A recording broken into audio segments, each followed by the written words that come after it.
فلما أضاءت ما حوله ذهب الله بنورهم وتركهم في ظلمات لا يبصرون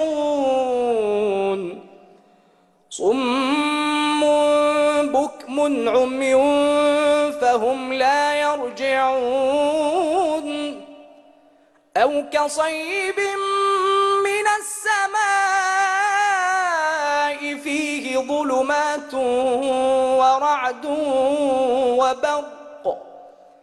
فيه ظلمات ورعد وبرق يجعلون أصابعهم في آذانهم من الصواعق حذر الموت والله محيط بالكافرين يكاد البرق يخطف أبصارهم كلما أضاء لهم مشوا فيه وإذا أظلم عليهم قاموا ولو شاء